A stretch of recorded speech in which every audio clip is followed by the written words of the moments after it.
Hello friends, Heidi here from Rain Country. God is good all the time. And I'm here today to talk about flatbreads or unleavened breads, why you might want to consider just wrapping your head around that. We're so many of us are used to just always putting baking powder or yeast into everything, but what if these things aren't available and you're not into sourdough?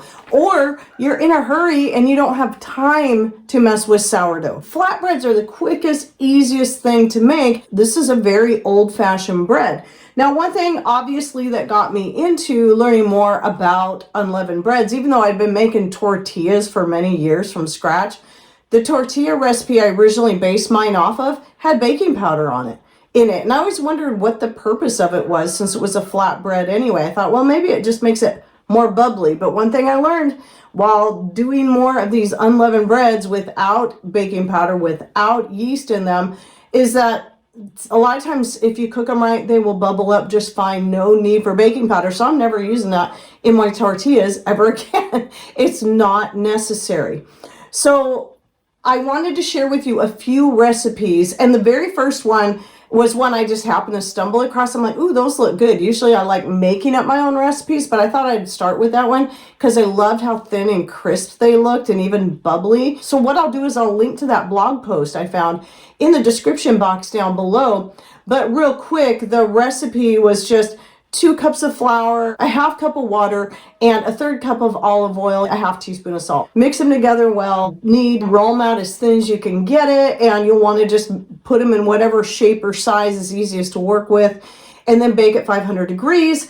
And in the recipe, I tried it, the initial way was to, to flip it about halfway through after about 2 minutes. So you do another minute or two on the other side. But there's a way that you can save yourself time doing that, and I'll get to that in a minute. So that's the basic recipe. Again, if you want more information on that, check the link I'll be putting down below. Then I took that recipe and kind of combined it with my original tortilla recipe, and then made like a thicker, softer, smaller pieces of a flatbread that we could use for other things, for toasting, for using with, as a side for breakfast, for making sandwiches. I even made like a grilled cheese sandwich out of it. A lot of times just eating it alongside soup or however you want. I never did end up doing the pizza thing. I was going to do the pizza thing, but then Patrick left, and because he had some plans with his dad, kind of one of his last wishes, was to go across country and go see some different sites. And he wanted to make sure it was kind of one of his bucket list things. So that's what they're doing at the time I'm shooting this video. So it really wasn't worth it doing some of that stuff just for me. I'll be putting the full recipes to these, my own, down below. So I'll be pasting those into the description box as well. So don't forget to click on more or show more somewhere down here below the video screen. But I'll read this off to you real quick. It's 3 cups of flour, 1 cup of warm water, and a half cup of oil, and 1/2 to a teaspoon of salt, somewhere in there depending on your taste. For the soft bread, I did that on a cast iron skillet on my hot plate. I also did some on the wood stove as well, since right now we're still have fires going, but some days, middle of the day, it's a little warmer, so I do use the hot plate. But then for the third recipe, my favorite one was using the same basic recipe I just gave you, and then rolling out thin and crisp like my original recipe here.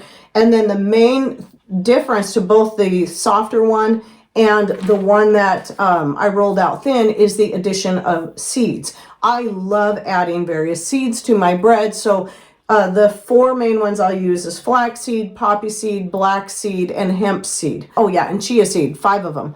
Chia seed, in fact, I use the most. And in fact, in these recipes, I stuck mostly with the black seed, chia seed, and flax seed.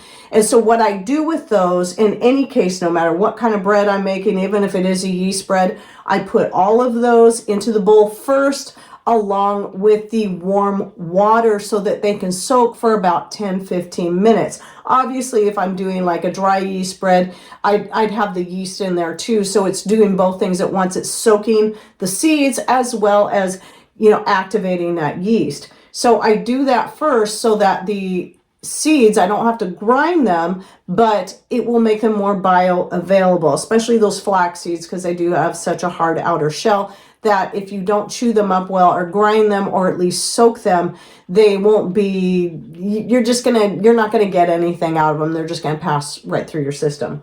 So soaking is important. So I do that first.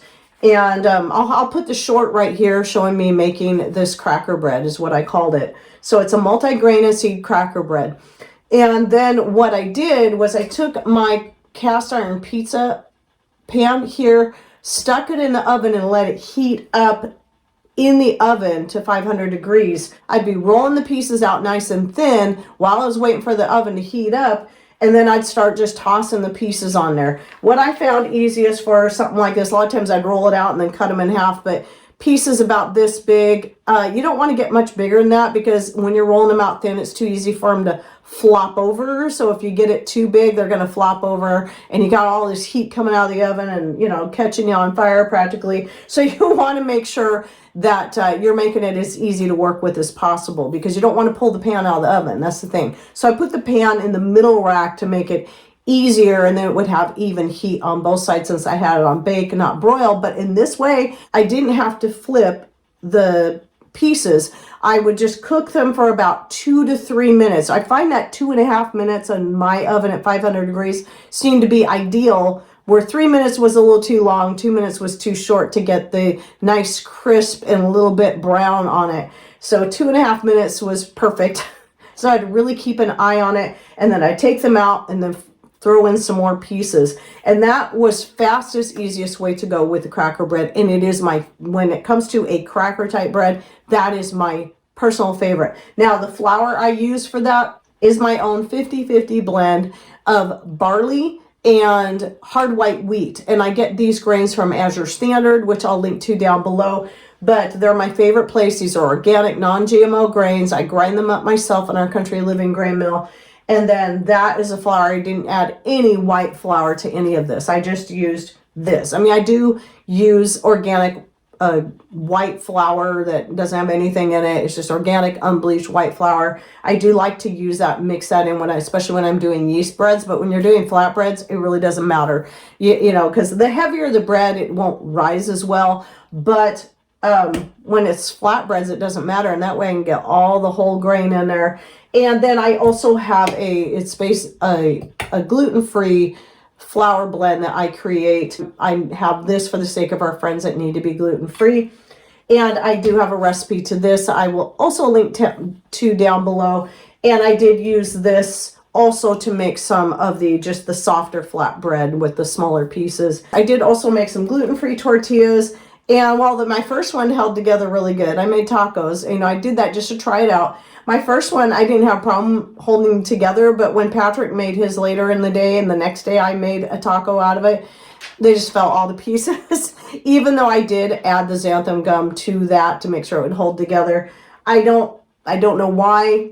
You know, maybe using it fresh right away, it seems to hold together better. So yeah, tortillas are a great option. And here's something you need to know is that back when I was living in the Seattle area, I actually, because I was going to college, I was going to Bible college, and I was considering being a missionary to a Spanish-speaking country. I was learning Spanish at the time, and also attending a Spanish-speaking church in West Seattle. Great people, just loved them. I spent a lot of time with these people. They love to do potlucks. And they would have, you know, family gatherings at their houses, and everybody would be invited. And one thing I noticed was a major staple, and this wasn't just people from Mexico, this was people from all Latin American countries that I could think of. I mean, all of them, even Argentina.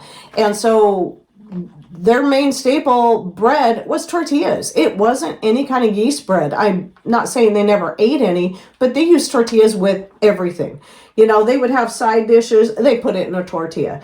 It didn't matter what it was. It went into a tortilla. That's the way they ate everything. You don't have to have yeast breads. You don't have to have sourdough. You don't have to use baking powder breads. There's a lot you can do with flatbreads. And in an emergency situation, I think flatbreads are a really great option. I mean, this is the whole reason why God established the Feast of Unleavened Bread, was because that represented that time that the Israelites and all the mixed multitude that left Egypt with them. So it wasn't just Israelites that these commands were given to. Flatbread was what they had. Unleavened bread was what they had. They didn't have time to mess around with sourdough, which is what they would have had as a yeast bread. They needed to just get their bread made and go, or make it on the road. So this is a great emergency preparedness type food to learn. And there's so many different options out there. Now, another thing, one of the last things I did yesterday was I thought, I'm going to try making pancakes and just have them be a thin, flat pancake, without any baking powder in it, just to see how they turn out. And so I did. I made some thin pancakes that were kind of more like tortillas. In that case, I did add more liquid to it, so that it would be more of a batter rather than a dough, and then just spread it on my pan like you would a pancake. And I actually liked them pretty good. I thought it was actually quite tasty just to eat it as is. I didn't add any sugar to it. And I didn't use olive oil in that case because I don't like the taste of olive oil and everything, but in that case I did use almond oil instead of olive oil. I didn't even add any egg to it because there was really no point. It was just water, flour, a little bit of salt, and some almond oil. And I did put a splash of homemade vinegar in there too. I do that a lot of times with my breads. If you don't have access to yeast, you don't have time for sourdough, you don't like sourdough, flatbreads can be a really great thing to fall back on. But anyway, just some thoughts to consider. And then if you are one to celebrate the Feast of Unleavened Breads, here's some ideas that you will have for next year if you don't.